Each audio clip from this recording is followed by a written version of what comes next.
First of all, I just want to say a thank you to Charles and Kevin and everyone at CPANO for this pretty kind invitation.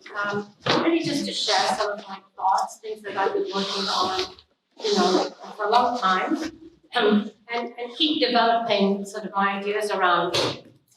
So in the next 15 minutes, I'm going to just sort of talk about three things. I want to make sort of 3 points.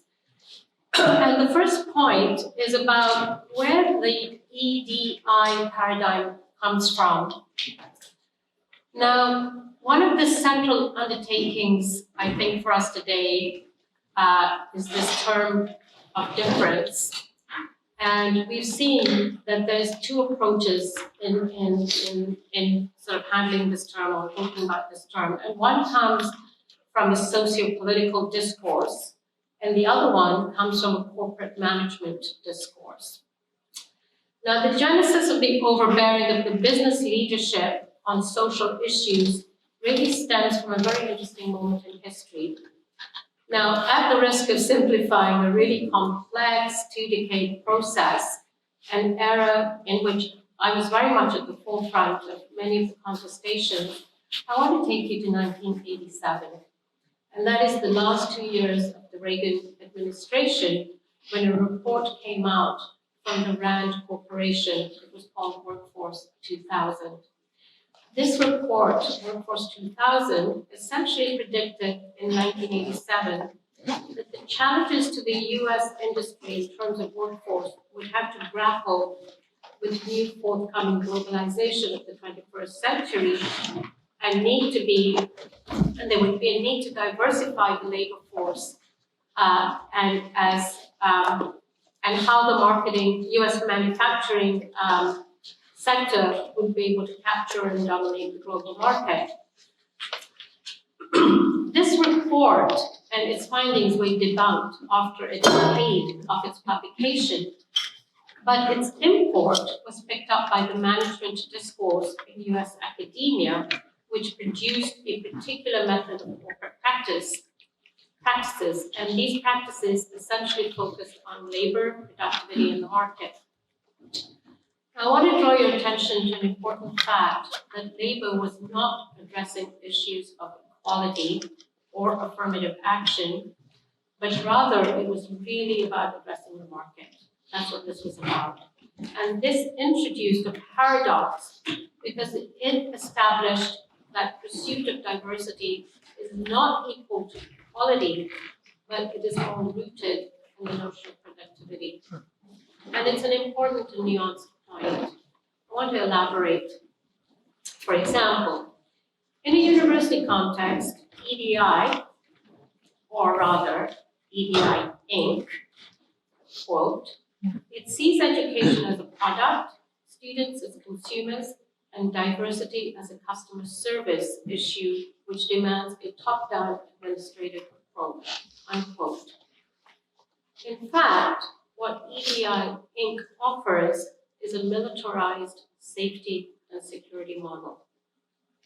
It is far removed from the core idea of difference that has been the focus of the socio-political discourse. Now, a really good example, I want to really talk about this a little for a moment, is this brilliant book that recently came out by a TNU faculty member, Shana Almeida. And the book is called Toronto the Good, ? Negotiating Race in the Diverse City. And she very quietly questions and unpacks the myth of Toronto, an enduring myth of this multicultural, the most diverse city, utopia, a colorful mosaic of ethnically diversified, peaceful communities. Well, we know that that's not true, right? Now, her endeavor doesn't stop there. In fleshing out the sort of genealogy of how diversity is imagined, enacted, and maintained, she drives at the broader national claim of identity and difference, especially in juxtaposition with the USA, a convenient parameter. Now let me go to the second point, which is really about the taxonomy of our times. In our contemporary times, we are increasingly being classified into certain terms to define, to categorize, to signify, to situate, to identify, to other, etc., etc. And over the past few years, both the BIPOC and EDI acronyms have become ubiquitous signs of anti-racism initiatives, especially on university campuses and cultural organizations. These acronyms themselves are an excellent example of inadequate performative correctness. You know, when Charles started us off with the land acknowledgement, he was so clear about this is not just a performative act, right? Acronyms are not the path to a more just and inclusive cultural organization or a university. And by diminishing words, we lessen both their significance and their transformative power. By conflating groups of words to a single set of initials, we ignore important distinctions and forestall constructive debates. Writers and activists like Jill Stoner and Lara Rose have observed, quote, "We should jump off the bandwagon and continually interrogate the power of words.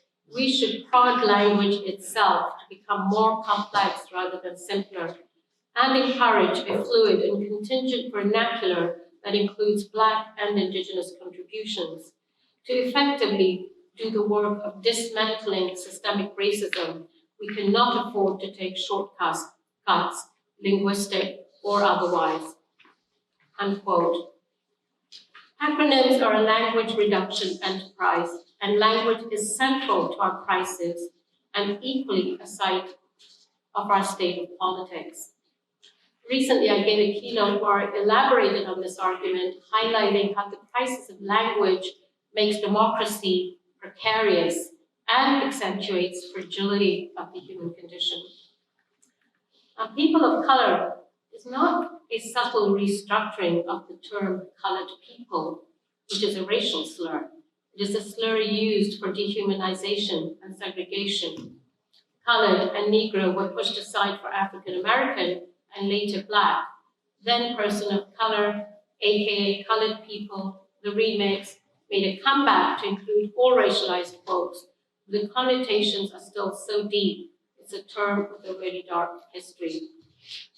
Now, reflecting on the use of BIPOC and during the pandemic, I'd like to quote, "Even during the pandemic, we saw huge spikes in anti-Asian hate crimes, and the term BIPOC comes across as a deeply problematic in that it obscures a group who should be centered at the moment. Unfortunately, this is built into the acronym itself. BIPOC sets up an us versus them binary.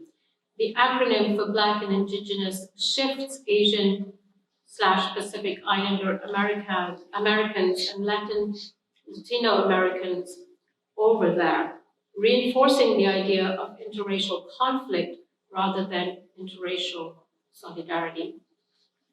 We cannot allow that to happen. Interracial conflicts between people of color allow the machinery of white supremacy to continue to whir while we fight each other. We all have work to do. Indigenous issues must be included in our national conversation, and anti-Blackness must be ferreted out of non-Black communities of color. We, as people of color, must do the work within our own communities, but not at the expense of our solidarity. Across the pond, BIPOC is now threatening to replace BME or BAME in the United Kingdom. Worse is how the Black discourse from the US is being exported and replacing homegrown British Black discourse with its distinct history and historical production. I think you kind of get the drift of my argument. I'm going to move to my third and last point, which is the one of the imperative of the intergenerational dialogue. As an individual who grew up in the color bar, I'm fourth generation Kenyan, I really was born in really heavy segregation. And, so I kind of like have a first-hand witness to the wrongs of these histories. So why are we discussing and strategizing anti-racism despite the promise of the past, especially since the 80s? Why does each generation have to reinvent the same debates, similar contestations, and yet we don't make a dent in the status quo? This is a question worth a thesis. Now, over the 4 decades, as a witness to these shifting forces in our society, I still really vividly remember the Brixton riots of 1981 and the onslaught of the neoliberal bandwagon of Thatcher and Reagan. And by the end of that decade, and the end of the Cold War, you see 2 key texts in the October Journal, a journal which examined relationships between the arts and their critical and social context, and one by Stuart Hall, which is the emergence of cultural studies and the crisis in the humanities. Another essay in the same issue of October was Cornel West's The New Politics of Cultural Difference. Now, I'm reminding you of these 2 bookends, and much has transpired between those 2 bookends and later. For example, the Black British art movement in the UK, Invisible Colours in 1989, and in the 90s, especially in Canada, there was local colour in Vancouver, and there's a long list of events, interventions, and different outcomes. But as Audre Lorde famously said, there cannot be a hierarchy of oppression. However, the term BIPOC sets up just such a hierarchy. BIPOC, BIPOC. And while we appreciate highlighting the unique experiences of Black and Indigenous peoples, what about the histories and realities of others, of Latin Americans and Asian Americans? It's time to talk and ditch the acronyms.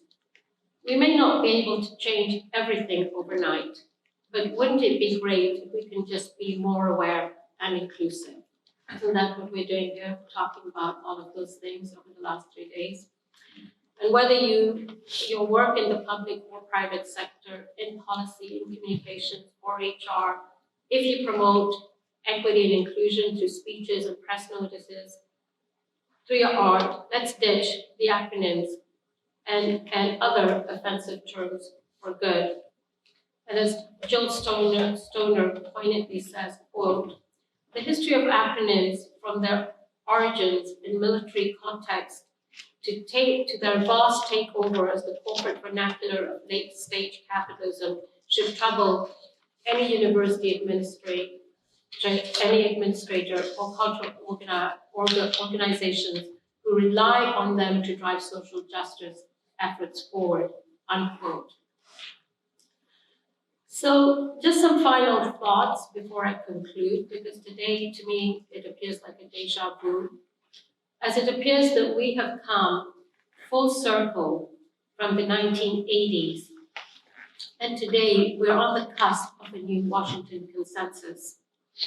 And here I'm alluding to the remarks by National Security Advisor Jake Sullivan on renewing American economic leadership at the Brookings Institution on April 27th, 2023, and quote, the National Security Advisor, NSA, affirms that the US is stepping back from globalization and neoliberal policies that have been at the core of US economic practices since the 1990s. He admits that neoliberalism has failed the US, whilst China is on the fast track of catching up and even overtaking, which the US finds intolerable. Sullivan says that the reason for rejecting the 3-decade-old policies termed the Washington Consensus are because of the failure of globalization and privatization, the challenges from China, challenges from climate change, and from inequality.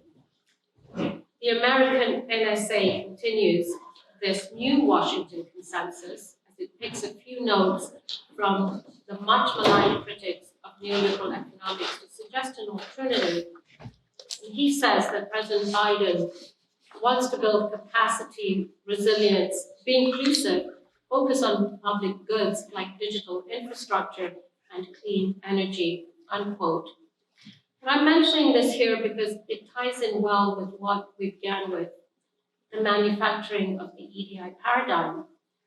Understanding the political economy of these social interventions and how regimes of power, governments, its institutions, through educational and cultural sites, engineer a particular kind of discourse. And so I'd like to leave you with a final thought that we are again going to see the replay of the 1980s contestations, and there will be a severe push for a new neoliberal agenda that will define the society in a way that many among us find difficult to recognize and even navigate. Ultimately, today, my little presentation here questions how our contemporary moment might necessitate new pursuits in scholarly and activist praxis and call forth new directions. Hence, to build a robust pathway forward, we need to understand our histories and build stronger intergenerational dialogue so that we do not allow for the erasures to happen and we're not forced to simply regurgitate or be like hamsters in the wheel when it comes to the issues of building a strong, just, and equitable society. Thank you.